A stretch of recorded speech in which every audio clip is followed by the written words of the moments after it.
Hey,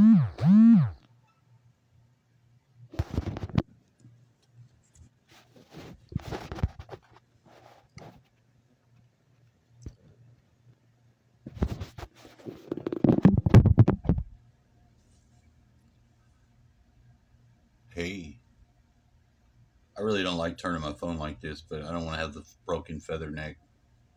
Who the fuck wants to have a broken feather neck? Not me. Not me. Not this guy. And then, like,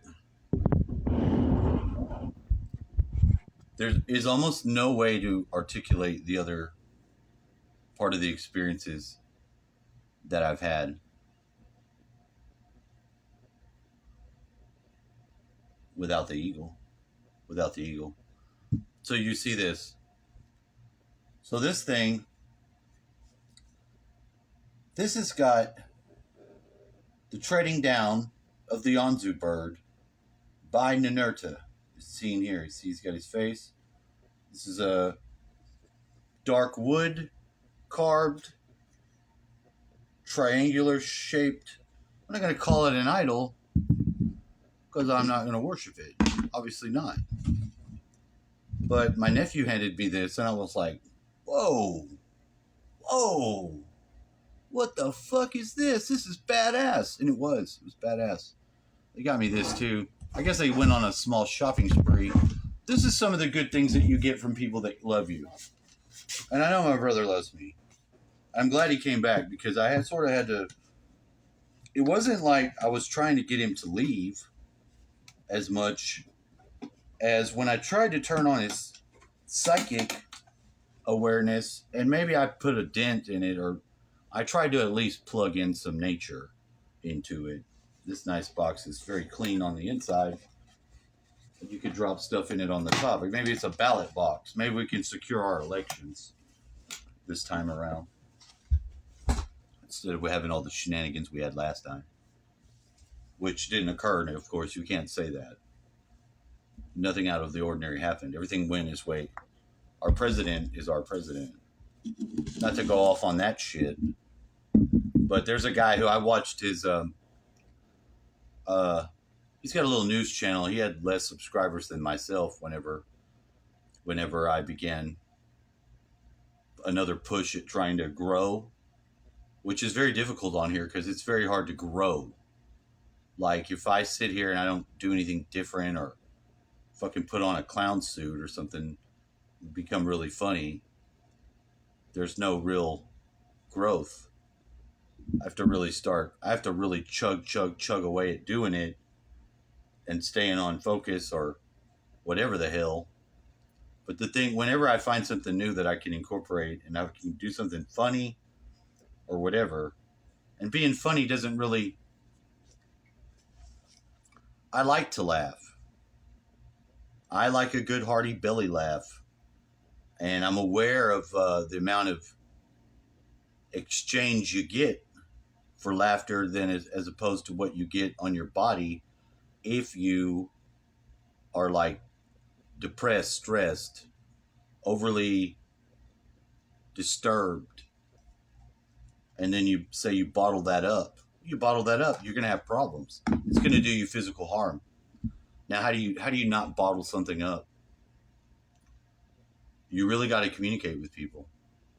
You often don't know what you have going on, in as much as like you don't notice how many ways you tuck information in, change it a little bit, or whatever. These names were changed for the protection of those people who were in the event. Stuff like that.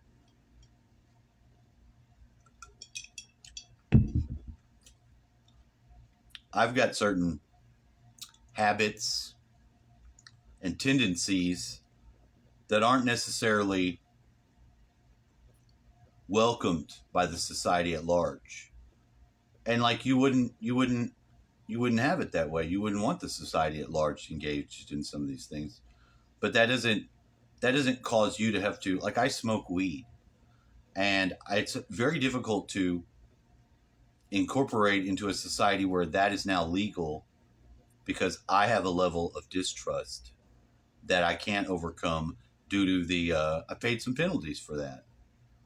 Somebody that went to prison behind some weed is going to have a hard time dealing with the fact that they just suddenly made it illegal. Now, that's a plant. That's just some fucking plant. Whatever reason they made it illegal, people have lost their lives. They've been had years of their lives taken away behind something that's really stupid of a law in a lot of ways. And to some degree, it makes sense. But humankind's laws are so out of sync with natural law, I really don't even know what to say. And I know it's an important thing because, in a way, my dad would describe himself as an outlaw. We have that in our nature. We do. To just do what the fuck we're going to do. But we're not harmful to people. We don't go and try to do anybody any harm. We're not thieves. We're not liars. I'm not going to sit here and tell you something that's not true. I'm just not going to do it. I don't want to. Now, a lot of people that think that they're truth followers or whatever, their ability to grasp reality on the surface of what is going on and what isn't all that keen anyway. So when somebody dismisses me as being a conspiracy theorist or some shit, I'm happy to be dismissed because I don't want anything to do with them because they've drank the Kool-Aid as far as I'm concerned. The CIA came up with the term conspiracy theorist, and they did that to discount people who were getting up in their shit, reading the information, finding out things they don't really want you to know, and definitely don't want you to disseminate that type of information. So that's the world I live in. So what?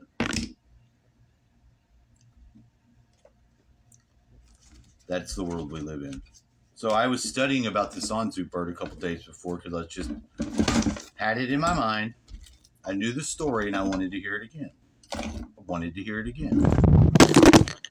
Oops, I didn't want to do that.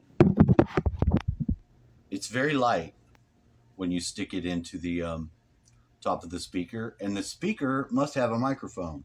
It doesn't say that when you get it, there's no mention in having a microphone. But if I'm on speakerphone and I don't have this box, you're not going to hear me. If I put it on the phone speaker, they can't hear me. So on this speaker, they can. Which, I mean, that's interesting, but I would like to have known that. That would have saved me a couple of phone calls that I couldn't connect with. So I learned some things about myself during this that I already knew and sort of suspected was going on. Some of it, like this, was like an extra.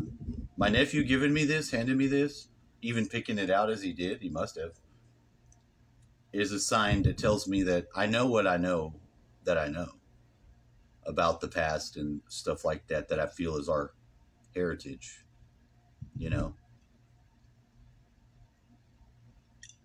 We have some of that Rh negative bloodline going through my mom that we got from her dad that she didn't know she was her dad or whatever that was, because it was another guy, a different guy, not the husband that my grandmother had married. And new information says that she actually left him for a year, left him and her kids to go be with this other guy for a whole year. And I never heard that. I don't know if that's true or not. That would be interesting to be able to know. And she didn't even bring it up him before she died. And I remember being at the table sitting down talking to her, and she would have had the opportunity to tell me then and didn't. And then she did die. She wasn't on her deathbed or nothing, but I remember it like I'm at the table, I'm talking to her, and she could have told me then. And I was wanting to see if she could do it or not. And I was aware, way more aware than she was of what was going on, what had been the past and what I'd inherited through knowledge and family. But I don't think she saw it that way or was aware of my awareness. And looking back on it like this, It's so far back in time. Why was I thinking that? She wasn't close to dying. I'm not exactly sure how I knew that. But a lot of these things, like I know, and I have known. Now, to go to communicate that with someone else, it's difficult because they want some validation. I want to give it to them too, or I don't bring it up. But in a few areas, I've gotten that validation where I don't have to bring it up. I've gotten the go ahead to be able to use these gifts in certain ways where I know. Because, like I said, I just laid it out before you.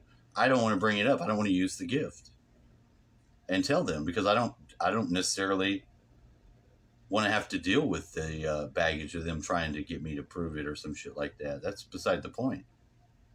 It feels like I got the A-OK go ahead from the spiritual realm from these last round of experiences I've had to just fucking do it.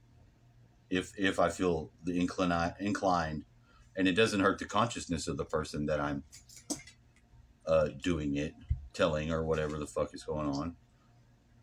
It's like I'm getting the go ahead. When before, I wouldn't even give myself the go ahead. You know, that's been sort of my journey on the positive path, is my awareness of being able to damage someone is the front leading edge of the phenomenon I can experience. When I was youngest and the path began, it was because I thought I could hurt somebody else or had did that. And after that, I did have some encounters with some sort of guides or something. And that was sort of the test they had for me, was if I was going to manage that idea and experience. Somebody did die. Somebody that was fucking with some girl that I liked and becoming competitively like. And this is really early on, way early in the game with men and women and boys and girls shit. Because it was like I was in 6th grade, very young. Hadn't slept with no girl yet. Of course, maybe that's different now. I don't know. It was different further back then because of the conditions, but for different reasons. Now they've sexualized all the children and fucked them up to where they're starting to even have kids that are raping girls in class. There was a kid that raped a girl in class, made her do oral sex on him in class. I don't know where the teacher was. And the other kid was filming it. 2 boys, so one boy's going to film it, and the other girl's going to. She started acting funny, so her family started to ask her what went on, and she told them. And the school knew. The school knew about it, and the school, because I guess they found out. I mean, I don't think you can do that in class. I don't know how bold they are in school these days, but you know, to have sex in class or to do an act of sex in class, you better be real fast while the teacher turns their back around to write on the board. You're going to have to be real fast because I'm going to need a minute. I ain't trying to do it like that. I really don't know what's going on. But that's horrible because kids that are that young don't need to be that. They should be able to be kids first. That's really all I want to say. They should be able to be kids first. And for adults to communicate with children that aren't trying to damage them, that are just people too, it's very important because when we hold these lines and we keep these lines right, we can have our correct morals and traditions be instilled into them. That if we don't have that, we don't have that. Like I have one son I can't do anything about, and just the life experience is going to have to beat that into him because he shouldn't be hostile to me. Although it was the case that we had a card reader tell us accurately all the things that would transpire for him and his personality and him being more like me in a lot of ways. You know, he's sort of in that rebel phase. I'm not going to talk to him. All right, firstborn. I mean, if that's what you want to do, it just doesn't indicate any wisdom on his behalf, which I'm not expecting from him. I was expecting a little bit of heart, since he sort of does good with that. But, you know, what can I do about that right now? I can't do anything. I can talk to the son that I am speaking with try to inform him on whatever I can and probe him to find out where his beliefs are and not get him freaked out. But he very bullheadedly told me he ain't going nowhere in regards to if he's still going to communicate or not. So he's at least taking the reins that much and saying, I'm not having nobody take away this number or whatever. Now, I was kind of interested in asking him what he thought about communicating and why his brother wouldn't communicate. That if he thought that all those years ago, whenever he was supposed to not take the phone call, what's changed between then and now? Because we could have got through this 5 or 7 years ago. I don't know which it is. I say 7. She says 5. But she's been checked out, as far as I'm concerned, for 7 years. Maybe we had some contact, but it probably was 5 since she's not contacted any word at all. And I'm on top of that shit too, because she is still my soulmate.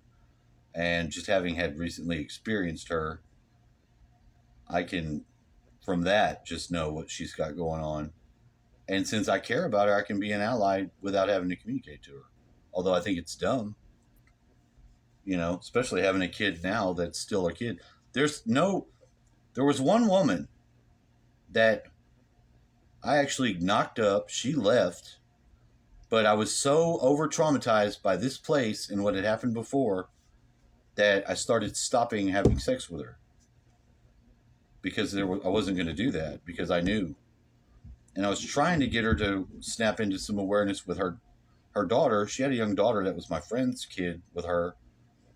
And she was slacking off in the way with her that this place will eat you up. They'll take your kids. They've done it to so many people here. And it's almost like, it feels like a setup because it's this place. Now, I don't know if that's accurate or not. But I will tell you that when people just tell your business and call CPS on you, you don't have to feel bad like you've done anything. Sometimes it is the place you're at. Because they are always actively looking for children to get into some of these programs and away from you. That's the name of the game. That's a more spiritual form of the evil that's going on, that's also eating kids and trafficking them from the borders. That's the way the world is. The world is an evil system. Anyway, I just wanted to put the eagle on, show the Anzu and Ninurta statue figurine, which is fucking incredible again, and say hello. Because I think I'm going to lay my ass down now and reflect. Have a nice day.